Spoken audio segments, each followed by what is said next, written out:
വരുമ്പോൾ കോൺഗ്രസ് സ്ഥാനാർത്ഥി പ്രഖ്യാപനം പൂർത്തിയായതോടെ എറണാകുളം മണ്ഡലം പൂർണ്ണമായും തെരഞ്ഞെടുപ്പിന്റെ ചൂടിലേക്ക് എത്തിക്കഴിഞ്ഞു. സിറ്റിംഗ് എംപി ഹൈബി ഈഡൻ വീണ്ടും ഒരു തെരഞ്ഞെടുപ്പിനെ നേരിടാനുള്ള തയ്യാറെടുപ്പിലാണ്. എറണാകുളം മണ്ഡലത്തിലെ സിറ്റിംഗ് എംപിയും നിലവിലെ ലോക്സഭാ തെരഞ്ഞെടുപ്പിലെ കോൺഗ്രസ് മത്സരാർത്ഥിയുമായ ശ്രീ ഹൈബി ഈഡനാണ് നമ്മോടൊപ്പം ചേരുന്നത്. നമുക്ക് ചോദിക്കാം, എത്രത്തോളം ഉണ്ട് ആത്മവിശ്വാസം? ഇതൊരു UDFന്റെ വലിയ മേധാവിത്വമുള്ള ഒരു മണ്ഡലമാണ്.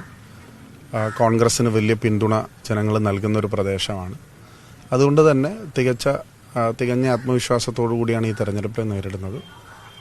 ഞങ്ങൾ ഈ തെരഞ്ഞെടുപ്പിനെ ഒരു രാഷ്ട്രീയ പോരാട്ടമായിട്ടാണ് കാണാൻ ആഗ്രഹിക്കുന്നത്. കാരണം കേരളത്തിലെ ഗവൺമെൻറ്റിനെതിരെയുള്ള സാധാരണ ജനങ്ങളുടെ വികാരം പ്രകടിപ്പിക്കുന്ന ഒരു തെരഞ്ഞെടുപ്പായി ഇത് മാറും എന്നുള്ള പ്രതീക്ഷയാണ് ഞങ്ങൾക്കുള്ളത്.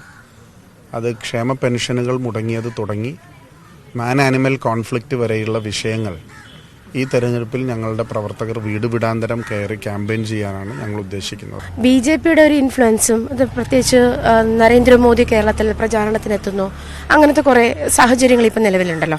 അപ്പോൾ ഈ സാഹചര്യം കൂടി കണക്കെടുത്ത് വോട്ട് മറിയും എന്നൊരു ആശങ്ക കോൺഗ്രസിനുള്ളിലുണ്ടോ? അങ്ങനെ ആശങ്കപ്പെടേണ്ട ഒരു കാര്യമില്ലല്ലോ. ഇവിടെ പരിണിതപ്രജ്ഞനായ ശ്രീ P. രാജീവായിരുന്നു ഇന്നത്തെ വ്യവസായ മന്ത്രി, മുൻ രാജ്യസഭാ അംഗം.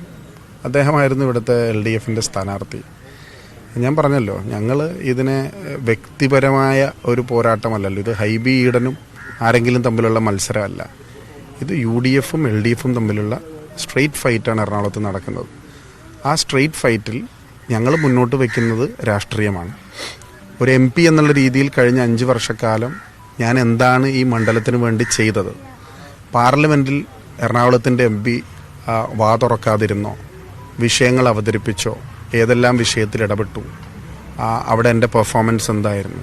ഇതെല്ലാം അസസ് ചെയ്യുന്ന, എന്നെ കൂടി വിലയിരുത്തുന്ന ഒരു തെരഞ്ഞെടുപ്പായിരിക്കും. സിറ്റിംഗ് MP ആയി ഞാൻ മത്സരിക്കുമ്പോൾ സ്വാഭാവികമായി എന്നെ കൂടി വിലയിരുത്തുന്ന തെരഞ്ഞെടുപ്പായിരിക്കും. ഞങ്ങൾ ഒരു സ്ഥാനാർത്ഥിയെയും വ്യക്തിപരമായി ആക്ഷേപിക്കാനോ അവഹേളിക്കാനോ വ്യക്തിപരമായി കടന്നാക്രമിക്കാനോ ഉദ്ദേശിക്കുന്നില്ല. വികസന പ്രവർത്തനങ്ങൾ, വികസന നേട്ടങ്ങൾ, MPയുടെ വികസന നേട്ടങ്ങൾ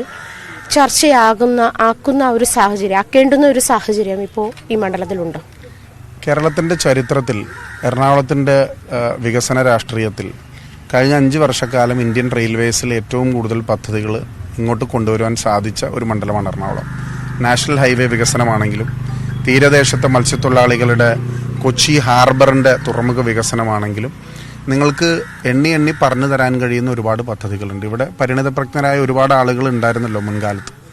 അപ്പോൾ അവർ നടത്തിയ പ്രവർത്തനങ്ങളും ഇതും തമ്മിലൊരു കമ്പാരിസൺ നമുക്ക് നടത്താം. അതിൽ റെയിൽവേ വികസനമാണ്, പ്രത്യേകിച്ച് നോർത്ത് സൗത്ത് റെയിൽവേ സ്റ്റേഷനുകൾ, തൃപ്പൂണിത്തുറ റെയിൽവേ സ്റ്റേഷൻ, കൊച്ചി മെട്രോൻ്റെ 2ാം ഘട്ട വികസനം, കൊച്ചി ഹാർബറിൻ്റെ 169 കോടി രൂപ പൂർണ്ണമായും കേന്ദ്ര സർക്കാരിൻ്റെ ഫണ്ട് ഉപയോഗിച്ച് വികസിപ്പിക്കുന്ന പദ്ധതികൾ. ഇപ്പം മൊത്തത്തിൽ ഇപ്പോൾ LDFൻ്റേതായാലും UDFൻ്റേതായാലും ഒരു സ്ഥാനാർത്ഥി പട്ടിക എടുത്തു നോക്കിയാൽ യൂത്തിൻ്റെ ഒരു പ്രിഫറൻസ് കുറഞ്ഞിട്ടുണ്ടോ എന്നാണ് എനിക്ക് ചോദിക്കാനുള്ളത്. LDFൻ്റെയും BJPയുടെയും പട്ടിക നിങ്ങളെടുത്തോ, ഇതിൽ ഏറ്റവും കൂടുതൽ ചെറുപ്പക്കാർ കോൺഗ്രസ് പട്ടികയിലാണുള്ളത്. അത്ര ഞാൻ പറഞ്ഞുള്ളൂ. UDFൻ്റെ പട്ടികയിലാണ് ഏറ്റവും കൂടുതൽ ചെറുപ്പക്കാരുള്ളത്. 20 സീറ്റാണല്ലോ ഉള്ളത്. ആ 20 സീറ്റിൽ CPMന് എത്ര ചെറുപ്പക്കാരുണ്ട്? നിങ്ങൾ പേരെണ്ണിക്കോ. BJPക്ക് എത്ര ചെറുപ്പക്കാരുണ്ട്? പേരെണ്ണിക്കോ.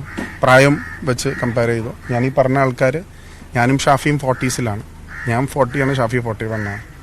രമ്യ ഹരിദാസ് 35 എന്തോ ആയിട്ടുള്ളൂ. ഡീൻ കുര്യാക്കോസ് 42 ആയിട്ടുള്ളൂ. ഞാൻ പറയുന്നത് 50 വയസ്സിന് താഴെയുള്ള ആൾക്കാരുടെ എണ്ണമാണ് ഞാൻ പറഞ്ഞത്. നിങ്ങളത് ഒരു പട്ടികയായിട്ട് പ്രസിദ്ധീകരിച്ചോ. ഞങ്ങൾ ഈ പറയുന്നത് ഒരു ഡ്രീം പാനലാണ്. അതായത് വർഗീയതയ്ക്കും ഫാഷിസത്തിനെതിരെയും ഒരു വിട്ടുവീഴ്ചയും ഇല്ല എന്നുള്ള സന്ദേശം ഞങ്ങളുടെ സിറ്റിംഗ് MP TN പ്രതാപനെ മാറ്റി K. മുരളീധരൻ മത്സരിക്കുന്നതോടുകൂടി ഞങ്ങൾ BJP സംഘപരിവാർ ശക്തികളെ ഒരു കാരണവശാലും ഞങ്ങൾ ഒരു മണ്ഡലവും വിട്ടുകൊടുക്കില്ല എന്നുള്ള ഞങ്ങളുടെ ക്ലിയർ മെസ്സേജാണ്. ആലപ്പുഴയിൽ KC വേണുഗോപാൽ വന്നതോടുകൂടി ആ തെരഞ്ഞെടുപ്പ് ചിത്രത്തിൽ ഏറ്റവും മികച്ച വിജയം കൊയ്യാൻ പോകുന്ന സ്ഥാനാർത്ഥിയാണ്. വടകരയിൽ ഷാഫി വന്നതോടുകൂടി മറ്റൊരു തലത്തിലേക്ക്. വയനാട്ട് രാഹുൽ ഗാന്ധി ലീഡ് ചെയ്യുന്ന ഞങ്ങളുടെ പാനൽ എന്ന് പറയുന്നത്, നമ്മൾ ഈ ക്രിക്കറ്റ് കളിയിൽ നമ്മൾ ലോകത്തിലെ എല്ലാ രാജ്യങ്ങളിലും പ്രധാനപ്പെട്ട കളിക്കാരെ വെച്ചുണ്ടാക്കുന്ന ഡ്രീം ടീം എന്ന് പറയുന്നത് പോലെ ഇന്ത്യയിൽ കശ്മീർ മുതൽ കന്യാകുമാരി വരെ RSS സംഘപരിവാർ ശക്തികൾക്കെതിരെ പറഞ്ഞതുകൊണ്ട് അദ്ദേഹത്തിൻ്റെ ലോകസഭാ അംഗത്വം പോലും അത് റദ്ദ് ചെയ്യാൻ ശ്രമിച്ച ഭരണകൂട ഭീകരതയ്ക്കെതിരെ പോരാടുന്ന രാഹുൽ ഗാന്ധിയാണ് ഞങ്ങളുടെ പാനൽ നയിക്കുന്നത്. അതുപോലെ തന്നെയാണ് സംഘടനാ ജനറൽ സെക്രട്ടറി KC വേണുഗോപാലും ഷാഫി പറമ്പിലും K മുരളീധരനും അടങ്ങുന്ന പാനൽ. ഇതൊരു ഡ്രീം പാനലാണ്. ഇത് 20 സീറ്റും ജയിക്കുമെന്നുള്ള ശുഭാപ്തി വിശ്വാസവും ആത്മവിശ്വാസവുമാണ് ഞങ്ങൾ പ്രകടിപ്പിക്കുന്നത്. രാഷ്ട്രീയത്തിനും മതത്തിനും അതീതമായി വർഗീയ ശക്തിക്കെതിരെയുള്ള ഒരു പോരാട്ടമായിട്ടാണ് കോൺഗ്രസ് ഇതിനെ കാണുന്നത്. വികസന നേട്ടങ്ങളും രാഷ്ട്രീയ ചായ്വുകളും ഒക്കെ മുൻനിർത്തിക്കൊണ്ടാണ് ഹൈബിയുടെ ഈ തെരഞ്ഞെടുപ്പിനെ കാണുന്നത്.